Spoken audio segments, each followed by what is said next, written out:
중국 현대사에서 아주 독특한 위치를 차지하고 있는 숭씨 세 자매, 우리말로는 송씨겠죠. 자매가 있습니다. 송애령, 송경령, 송미령.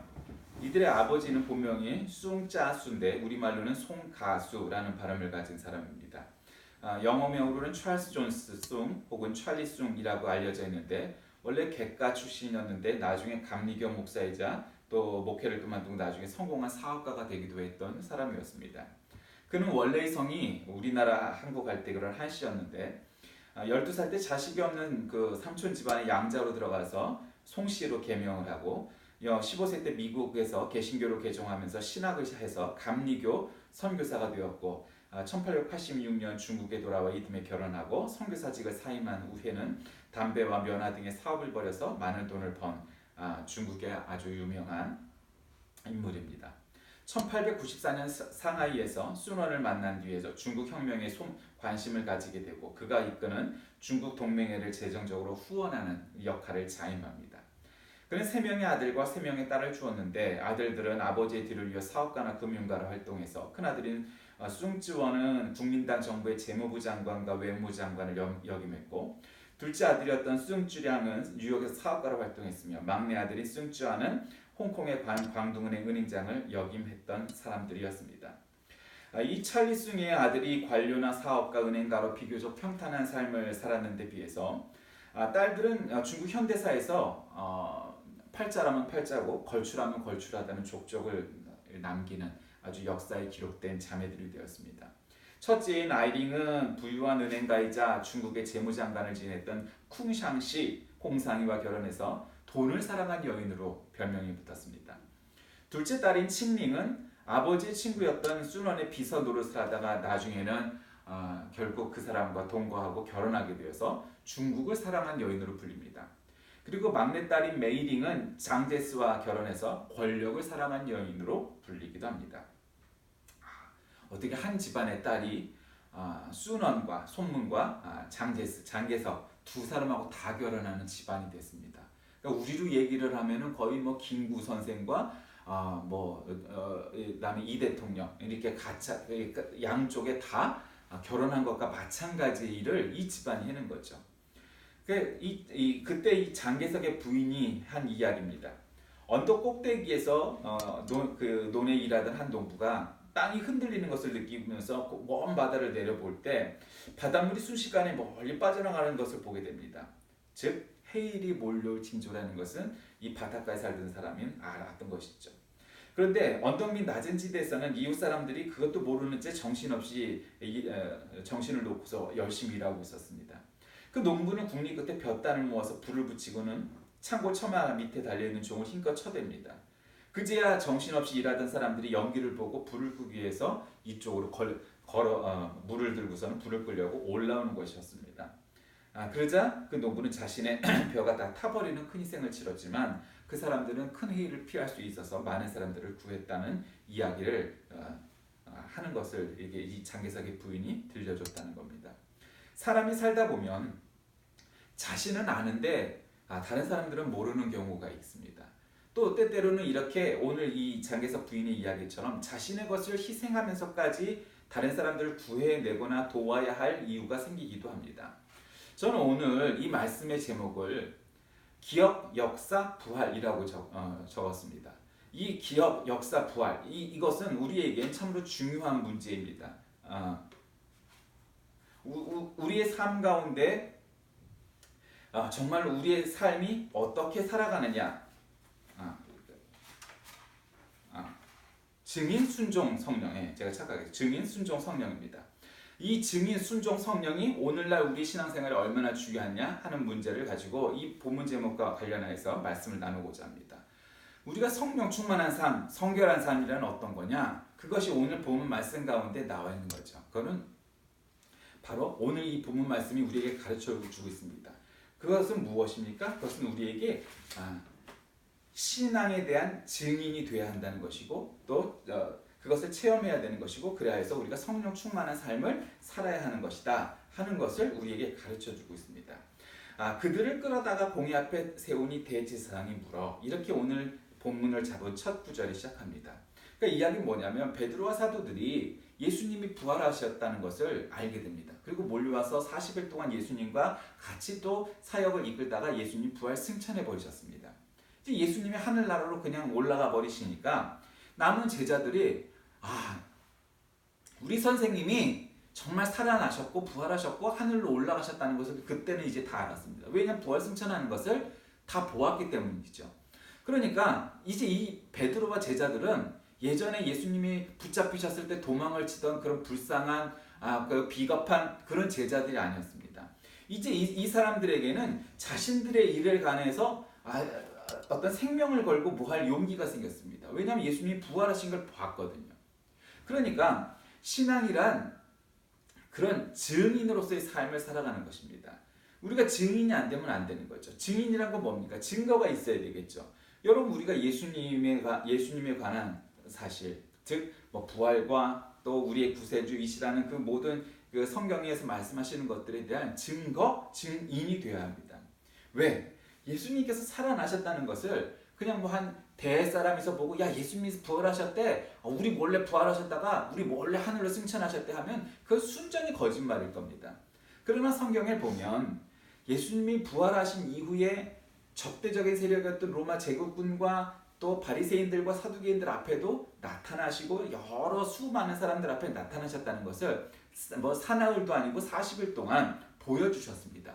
그리고 나중엔 부활 많은 사람들이 보는 앞에서 하늘로 승천하신 거죠. 그러니까 이들은 증인입니다. 그러면 이렇게 얘기할 수 있을 겁니다. 아니 그건 2000년 전 바로 이스라엘에 있던 사람들이나 증인이 되는 것이지 2000년 후에 한국에 사는 우리에게 도대체 그것이 무슨 의미가 있겠습니까? 라고 물을 수도 있을 겁니다. 여러분 그렇지 않습니다. 눈으로 본 것이 자기 믿는 것의 전부인 아주 낮은 단계, 즉 유아라틱한 사람들이 있죠. 야 예수가 부활했어? 웃기지만 내가 너 본 적 있어? 이렇게 얘기를 하죠. 아니 그 말도 안 되는 이야기를 하죠. 그래도 초등학교만 졸업해도 그 정도의 수준은 넘어가야죠. 그게 뭐 대학 나오고 뭐 대학원 나오고 뭐 어쩌고 뭐 사자 돌리 갖고 있는 직업을 갖고 있어도 그따위 소리를 합니다. 여러분은 그럼 이순신 장군을 본 적 있습니까? 세종대왕을 본 적 있습니까? 그래도 그분들은 우리나라 역사에서 가장 존경받는 인물들입니다. 한국을 대표하는 역사적 위인이죠. 왜 그래요? 내가 눈으로 본 것이 문제가 아니고 그들은 역사에 그렇게 위대한 업적을 족적을 남긴 위대한 인물이기 때문입니다. 그걸 한치의 의심하지 않습니다.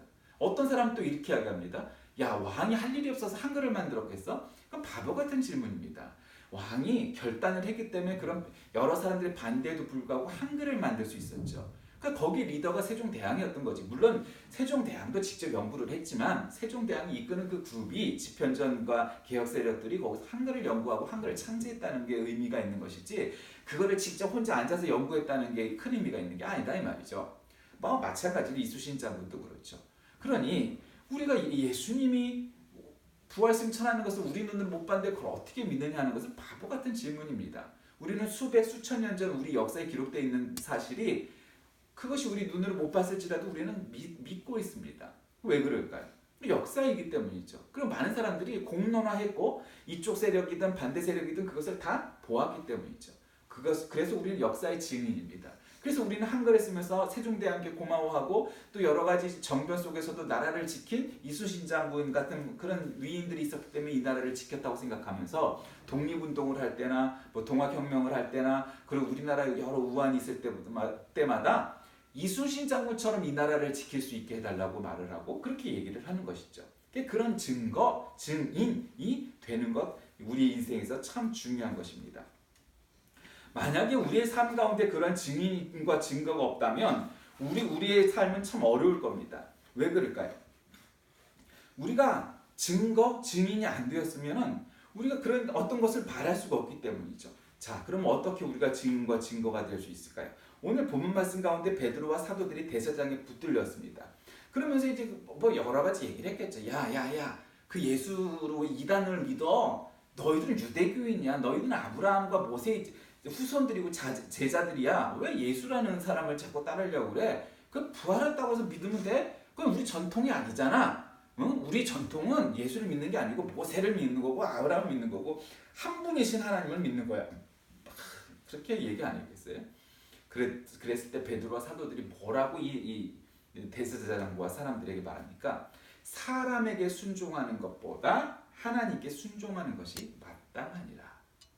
여러분 살다 보면 사실 우리는 뭐가 옳으냐 그르냐보다 그 상황 속에서 내가 여기서 어떻게 처신해야 되지? 내가 좀 약한 척하고 강한 사람한테 잘 빌고 어떻게 잘 짜응을 해서 어떻게 이 상을 모면하고 내게 이익이 되지? 사람이라면 누구나 그 생각 그 계산 합니다. 중요합니다. 우리가 사사건건 정의를 외치고 혁명가처럼 살 수는 없는 노릇이죠. 어느 정도 현실 세계에 적응도 하고 이 체제에 수능도 하고 필요합니다. 그런데 여러분 그게 지나치게 잘못됐다면 그건 분명히 문제가 있는 것이죠. 여러분 그것들이 어느 정도까지 아무리 현실이니까 이상세계와 성경의 세계와는 똑같을 수는 없겠죠. 현실적인 걸 감안하더라도 그것에서 너무 빗나가서 마치 이 비리가 정인 것처럼 호도를 하거나 정의로운 사람이 비리를 저지른 사람보다 더럽다고 여기거나 하는 세상이 돼서는 결코 안 되죠. 어느 한 사람도 하나님 앞에서는 다 그게 그놈이 그놈이에요. 아니 뭐 어느 정당 사람들은 더 정의롭고 덜 정의롭고의 차이지 하나님 앞에서는 사람끼리 그런 거지. 하나님이 볼 땐 다 그놈이 그놈이. 적은 죄 큰 죄 이 사람도 저 사람도 마찬가지. 이놈이나 저놈이나 다 마찬가지예요. 예, 그래서 다 똑같아요. 근데 중요한 건 뭐냐? 우리가 증인이 되고 증거를 갖고 있는 교인이 되었다 하더라도 그 사람이 교인인가 그리스도인이라고 말을 하는 것은 두 번째로는 하나님께 순종해야 되는 거죠. 하나님께 순종한다는 것은 하나님의 명령, 하나님의 말씀을 따르려고 노력하느냐 아니냐가 바로 순종인 거예요. 하나님이 우리 앞에 탁 나타나서 음성의 목소리를 말씀하시면서 아무개야 어디를 아프리카로 떠나라. 물론 그렇게 말씀하시기도 하죠. 그러나 우리의 이 마음속에서 성령님이 우리에게 말씀하시죠. 우리가 성경을 읽고 듣고 공부하고 신앙생활 하다 보면 우리 마음속에서 성령님께서 우리를 가르치시고 우리를 치시고 우리를 이끄시는 말씀이 떠오르죠. 그 말씀이 우리에게 들리는 거예요. 얘야, 네가 아무리 지금 세상이 그렇다 하더라도 네가 그것이 불리한 일일지라도 정의를 외쳐야지, 하나님 말씀대로 살아야지, 이렇게 우리 말씀 속에서 성령님께서 말씀하시죠. 그래서 우리의 이 신앙의 양심이 이걸 그럴 수가 없고 이걸 내가 세상에 순종해야 되느냐 아니면 하나님께 순종해야 되느냐 갈등을 느끼죠. 왜 디즈니 만화 제가 잘 듣는 얘기잖아요. 디즈니 만화 보면서 굉장히 성경적이라는 생각을 했어요. 여기 천사가 나타나고 여기 마귀가 나타나서 막 꼬시죠. 천사는 천사대로 마귀는 마귀대로. 그러면 그 주인공, 그 만화의 주인공이 어떤 때는 이쪽을 따르기도 하고 어떤 때는 저쪽을 따르기도 하고 뭐 그래요. 어쨌든 그러니까 우리가 하나님을 순종하느냐 세상에 순종하느냐는 선택의 자유예요. 하나님께서는 하나님이시니까 아니 우리를 천사처럼 마귀처럼 그냥 뭐 자유의지도 없이 무조건 따르게 만드신 게 아니라 우리가 선택할 수 있게 해주셨어요. 그런데 그때 중요한 건 순종이죠. 순종이라는 것은 하나님을 따르느냐 세상을 따르느냐, 이게 결국 양단간에 걸쳐 있는 거지. 우리는 적당히 세상과 하나님 중간편에 서 있어 라고 하는 건 말이 안 돼. 그럴 수 없는 거죠. 진보적인 소위 말하는 사람들이 겪게 되고 있는 문제들은 바로 그런 거예요. 우리가 세속적이고 그다음에 그래서 거룩한 하나님의 것에서 뭔가 어떤 회색지대쯤이 있을 수밖에 없는 그런 상황에 놓이기가 쉬운 것이 진보적인 사람들의 라인이죠. 그러니까 보수적인 사람들의 문제는 뭐겠어요? 이 사람들은 겉으로는 굉장히 복음 막 열정 이런 거 얘기해요. 그리고 뒤로 돌아가서는 가난하고 헐벗은 사람들을 핍박하는 사람들의 편에 서는 거죠. 그러니까 진보든 보수든 다 이 사람들의 한계가 있고 문제점이 있게 마련인 거예요. 어느 한편 사람들은 완벽하게 정의롭고 어느 한편 사람들은 완벽하게 뭐 공의롭고 그런 거 없어요. 다 약점이 있게 마련이고 문제가 있게 마련이죠. 그래서 중요한 건 자신들의 논리에 따르더라도 결국 그게 결론적으로는 하나님 보시기에 하나님께 순종한 일이냐 아니면 세상에 순종한 일이냐 판단하고 결국 하나님께 평가를 받는, 백보자 심판대에서 심판을 받는 일은 생길 거란 말이죠. 그러므로 그리스도인에게서의 두 번째 덕목은 순종인 걸 믿으시길 바랍니다. 우리가 아침에 큐티하는 분도 있고 중간중간에 요즘은 핸드폰만 있으면 성경책 안 들고 다녀도 돼요. 점점 이제는 여러분 교회 올 때 옛날에는 다 장로님, 권사님 다 어떻게 하세요? 권사님들은 다 핸드백에 드시지만 장로님들은 이따만한 성경 있죠. 큰 글 성경 그냥 하나만 들어도 그냥 베개가 될 것 같은 성경을 이렇게 배 내밀고 오시면서 흔들고 와갖고는 착 펴놓고 했지만 점점 이제 교회당에 예배당에 올 때 성경책이 필요하냐 이런 거가 점점 없어져요. 그렇다고 성경책이 없느냐? 우리 스마트폰 안에 다 성경책, 찬송가, 복음성가가 다 들어가 있어요. 그래서 지하철 안에서 버스 안에서도 얼마든지 이것을 뽑고 성경을 들을 수가 있고 볼 수가 있고 큐티를 할 수가 있어요. 그게 좋아졌단 말이죠. 그걸 잘 활용해야지 성경책 안 들고 다니는 거 신자가 아니야 이렇게 비판할 게 아니라 여러분은 얼마나 앱을 통하여 성경을 듣고 큐티를 하고 찬송을 듣고 복음성가를 듣고 뭐 특히 하나님 말씀을 듣느냐. 이게 그게 중요한 시대가 된 거죠. 그런 것이 중요한 것은 결국 그러다 보면 우리가 하나님의 말씀과 그 가르침에 순종하는 사람이 되어가고 있는 모습을 발견하게 되고 우리가 그리스도인이 되어가는 것이죠. 이럴 때 이스라엘에게 회개함과 죄사함을 주시려고 그를 오른손으로 높이사 임금과 구주로 삼으셨으니 우리는 이래 증인이요 하나님 자기에 순종한 사람들에게 이렇게 나오면서 결론이 뭐예요? 우리가 이 일의 증인이요 하나님이 자기에게 순종하는 사람들에게 주신 성령도 그러하다 라면서 결론적으로 그리스도인의 세 번째 덕목은 뭐냐? 성령 충만이에요. 그러니까 성령은 인격적인 하나님이죠. 인격적이면서 기운적인 거예요. 여러분 우리 스마트폰 보면은 요즘 스마트폰이 얼마나 좋아졌냐면 꼭 뽑는 걸로 끝나는 게 아니고 요즘은 두껍지만 않으면 케이스가 핸드폰을 이렇게 올려만 둬도 무선 충전되는 스마트폰들 여러분 많이 보셨을 거예요. 요즘 새로 나온 건 다 그래요. 그걸 영어로 이렇게 쓰면 사실은 영어가 아닌데 영어로 쓰면 QI 이렇게 써요. 이걸 뭐라고 읽느냐면 우리가 이거 키라고 읽는 분인데 원래는 이게 키가 아니고 이걸 치라고 읽는 거예요. 왜냐하면 중국어이기 때문에 여러분 중국어에서拼音에 보면 병음에 보면은 Q가 치읍 발음이 나잖아요. 그 치가 뭐냐면 우리말로 하면 기수련할 때 그 기가 중국어로는 치예요. 그러니까 이 사람들이 무선 충전이 분명히 눈에 안 보이지만 그 전력을 갖다 공급하는 거니까 이것이 이 사람들은 중국에서 얘기하는 동양권에서 얘기하는 기다 이렇게 생각해서 그걸 치라고 이름을 붙였어요. 그래서 스마트폰에 이게 치가 이게 좀 변환이 되느냐, 그게 통용이 되느냐 이걸 치라고 말해요. 근데 이제 보통 Q를 쓰니까 우리가 칭따오 할 때처럼 칭따오가 해야 되는데 치라고 아니고 그냥 키라고 읽기도 해요. 뭐 어쨌든 그게 기입니다, 그렇죠? 기. 그런데 성령님에는 인격적인 면도 있지만 그 기가 기. 왜냐하면 스피릿이라는 건 뭐냐면 원래 바람이에요. 그 성령이라는 것은 원래 정신이에요. 그 홀령, 영혼이에요. 그 성령님은 인격적인 부분도 있지만 그렇게 사건적으로 즉 우리 마음속에 들어와 계시고 어느 곳에 계시지만 특별히 우리 마음 속에서 우리의 마음을 유혹하시는 거죠. 뭐 유혹이란 말이 이상하지만 권면하시는 거죠. 세상과 마귀가 우리를 유혹할 때마다 성령님께서 우리 마음속에 아니야 그러면 안 돼. 승들대로 하면 안 돼. 아니야 하나님 말씀대로 살아야 돼. 이것이 옳은 거 아니겠어? 우리가 알고는 있잖아요. 그렇게 다 못 살아도 알고 있는데 그게 안 될 때마다 성령님께서 우리 마음을 자꾸 치시고 권면하고 위로하고 해주시는 이가 다 성령님이십니다. 즉 오늘 이 본문 말씀은 우리가 세상 살다 보면 그리스도인으로서 어떤 삶을 살아야 되느냐 하는 덕목 세 가지를 말씀하고 있어요. 우리는 예수 그리스도에 대한 성경에 대한 복음에 대한 증인과 증거를 갖고 있는 사람이 돼야 돼요. 두 번째로는 그것에 대한 순종이 있는 사람이 돼요. 우리가 세 번째로는 성령 충만한 사람이 돼야 돼요. 여러분 이와 같은 일들이 없이 우리가 그리스도인이라고 어찌 말할 수가 있겠습니까? 사람들은 말을 합니다. 야 니들이 그리스도이냐 예수쟁이야? 그럼 증거가 뭐야? 뭐 예를 들면 뭐가 뭐야? 이렇게 얘기하는 사람도 있고 아예 뭐 저기 하는 사람도 있죠. 너보다 더 똑똑한 사람들이 2000년 동안 이 복음을 지키고 심지어는 목숨을 내놓고 믿으며 지켰던 것이 이 복음이야 라고 얘기해 주세요. 여러분 세상에 그렇게 똑똑하고 그렇게 석학이고 성령 충만하고 그냥 도인처럼 성인처럼 이렇게 정말 하루 한 끼를 먹어가면서 아니면 뭐 일주일에 40일을 금식하면서 기도하였던 그런 선인들이 우리 믿음의 조상들이 왜 이 복음을 지켰겠어요? 이유가 있어서겠죠. 이거는 진리이기 때문인지 믿으시길 바랍니다. 그러므로 우리가 그리스도인이 참된 그리스도인이 되는 것은 그와 같은 일이 있어야 돼요. 여러분 우리가 이 사도행전이라는 것은 신약 성경의 유일한 역사서입니다. 앞에 마태, 마가, 누가, 요한은 복음서죠. 그 다음에 바로 나오는 게 뭐예요? 역사서인 사도행전이에요.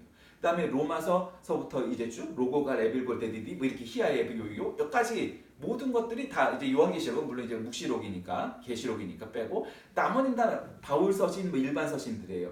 즉 다시 말씀드리면 복음서와 서신서, 바울 서신 그 사이에 있는 책이 역사서인 사도행전이에요. 이 사도행전을 통해서 우리는 예수 그리스도께서 나타나셔서 하셨던 사역, 그리고 그 이후에 이제 주로 복음서가 그걸 역사적으로 기록을 많이 한 내용이 있으니까 그 이후에 물론 예수님의 사도행전도 나오지만 주로 이 제자들이 어떻게 사도들이 행한 일들이 무엇이냐를 기록한 게 사도행전 역사서잖아요. 그러니까 우리는 사도행전을 보면서 사도행전 28장까지를 쭉 1장부터 읽어보면 예수님의 제자 즉 사도들이 이렇게 순교를 하면서까지 복음을 왜 지켰는가 하는 일들이 기록되어 있어요. 그리고 사도행전은 28장에서 끝납니다. And you, 그러면 여러분들은 어떻게 하시겠습니까? 바로 그래서 우리가 사도행전 액츠 29, 29 이렇게 쓰는 이유가 뭐겠어요? 여러분이 사도행전 29장의 주인공입니다. 이렇게 얘기하는 거 아니겠습니까? 이 본문에 기록되어 있는 아나니아와 삽비라의 죽음의 사건은 이 당시 독특한 어떤 상황을 설명하고 있어요. 이 초대교회는 탄생한 지 얼마 안 되는 아주 순전하고 아주 순수한 교회였죠. 그러니까 이들은 그냥 지금과 같은 이런 우리 시대의 교회가 아니고 그들은 핍박을 받아서 동굴이나 다른 사람들 눈에 띄지 않는 곳에서 공동체 생활을 하면서 순번을 정해서 밥도 해먹고 또 아이들도 가르치고 병이 나면 치료도 하고 복음도 전하고 즉 공동체의 삶을 살았던 것이 초기교회, 초대교회 사람들이에요. 그런데 그 사람들이 자기의 소유를 팔아서 자기보다 가난한 사람이건 자기보다 건강하거나 약한 사람이건 관계없이 한 공동체를 이루고 살았던 것이 이 당시였어요. 그런데 그렇게 사람들이 모여 살다 보니까 어떤 종파별로 색깔별로 어떤 지식의 유무에 따라서 빈부에 따라서 성격에 따라서 많이 이견이 있었을 거 아니에요. 그 욕심을 갖기도 해요. 어떤 사람들은 저 사람보다 더 많은 걸 먹으려고, 어떤 사람은 더 많은 권력을 가지려고, 어떤 사람들은 더 많은 뭐를 하려고 그런 일들이 결국 생기게 되었던 거죠. 그 속에서 한 사람이 붙잡혀 가기도 하고 어떤 사람이 그 사람들하고 내통하고 예수쟁이들이 저기 공동체 저 카타콤에 모여 있어. 저기 가면은 예수쟁이들을 전부 다 사로잡을 수 있어. 그리고 저 사람들을 일망타진할 수 있어. 그렇게 배신하는 인물도 얼마든지 있었어요. 그 시대에도 있고 지금도 마찬가지예요. 그럼 그 사람들이 그 공동체가 살고 있는 현장으로 가고 그 사람들을 때로 잡아들여 갖고 죽이기도 하고. 우리가 옛날 성화에 보면은 그런 영화에 보면은 네로가 막 그 사람들을 콜로시움에 세워서 사자 먹이가 되기도 하고 십자가에 달려서 불에 태워 죽이기도 하고 그런 순교의 장면들을 우리가 많이 보잖아요. 그러면서 이제 늘 갖는 질문이 있죠. 네가 그리스도인이라면 이런 증인이 되고 이런 순종을 하고 이런 성령 충만한 일들을 우리가 갖기 위해서는 어떻게 해야 되겠느냐? 바로 이 세 가지 덕목을 갖춰야 진정한 그리스도인이 되는 것을 생각해야 됩니다. 여러분, 사도들은 그리고 예수님의 제자들은, 그리스도인들은, 초기 교회 사람들은 결국 이런 시련, 능력, 고통, 핍박 이런 것들이 계속됐습니다. 그럴수록 이 사람들은 어떻게 생각하냐면 그 사람들은 이런 일들을 겪으면서 이렇게 생각했던 거죠. 우리가 하나님을 믿는 증거가 계속 나타나는도다. 이렇게 생각을 했던 거예요. 여러분은 어떠십니까? 왜 난 예수를 믿는데 계속 어려움이 있지? 라고 해서 끝난다면 도대체 그걸 안 믿는 사람들과의 반응이 뭐가 차이가 있는 거죠? 그리스도인이란 바로 이런 것입니다. 이 초기교회 사람들이 이런 시련 속에서 이 사람들은 왜 우리는 하나님을 잘 믿으려고 하는데 우린 그리스도인이 되었는데 왜 하나님은 우리에게 이런 핍박과 이런 고통과 심지어는 순교까지 강요하는 상황이 계속되고 있는 것이지? 라는 의문을 제기한 것에 끝나지 아니하고 사람이니까 물론 그런 것도 있었겠죠. 그러나 그들의 결론은 즉 사도들과 교회 지도자들의 갖는 생각은 무엇이었느냐? 하나님 감사합니다. 우리가 이러한 증인이 되고 증거를 갖고 있어서 그리고 이런 핍박이 있고 그러면서 결국 성령님께서 우리와 함께 하시기에 결국 우리가 믿음을 갖고 있다는 증거를 보여주시니 감사합니다 하고 그렇게 말하면서 하나님 말씀에 늘 순종했다는 것이죠. 도대체 오늘날 그리스도인 혹은 한국 혹은 현대 교회들이 갖고 있는 딜레마는 결국 우리가 너무 세속적인 사람들과 별 다르지 않는 거 아니냐라는 것이죠. 교회에 세속하는 어떤 면에서 보면 필수 불가결한 요소일 수도 있고 방향일 수도 있습니다. 그러나 우리가 예수를 믿지 않는 사람들과 하나의 구별점이 있다면 그것은 무엇이겠습니까? 그것은 우리가 예수에 대한 복음에 대한 증인이 되어야 하는 줄 믿으시길 바랍니다. 그 증거가 없다면 우리는 그리스도인이 아니죠. 그리고 우리가 그 증거를 가진 증인이 되었다면 하나님의 가르침, 복음의 말씀에 순종하는 사람들이 되셔야 합니다. 그리고 그것의 결정적인 증거는 결국 성령님께서 여러분과 함께 하시고 동행하시고 성령 충만한 삶을 사는 그 사람이 될 때 그것이 참된 그리스도인 것입니다. 여러분은 어떠십니까? 여러분은 이 그리스도인의 세 가지 덕목된 증인이 되시고 성령 충만하시고 그다음 하나님 말씀에 순종하는 그러한 삶을 살아가고 계십니까? 아니면 믿지 않는 사람들과 똑같은 반응으로 결국 어떤 일이 있을 때 하나님 왜 나에게만 이런 어려움을 주십니까? 라고 그저 항변하는데 그치고 계십니까? 물론 초보 신앙은 그럴 수도 있습니다. 그러나 진정한 그리스도인의 삶이란 믿음이란 그런 것이 아님을 오늘 본문 말씀을 통해서도 알게 됩니다. 우리가 갖고 있는 문제들, 상황들 여러 가지가 복잡하고 도대체 내 문제를 해결할 수가 없을 만큼 꼬일 대로 꼬여 있는 문제들도 늘 이 초기 교회의 사도들과 이 초기 교회 사람들을 바라보면서 우리도 똑같이 그 사건에 즉 예수의 십자가의 죽음과 부활과 승천에 동참하시고 그 함께 하시는 여러분 되셔서 내가 너를 안다. 너희는 그리스도인이요 내 아들과 딸이요 제자다. 이렇게 일컬음을 받는 저와 여러분이 다 되시길 주의 이름으로 간절히 기도합니다. 살아계신 하나님, 오늘 거룩한 주일을 허락하시면 감사합니다.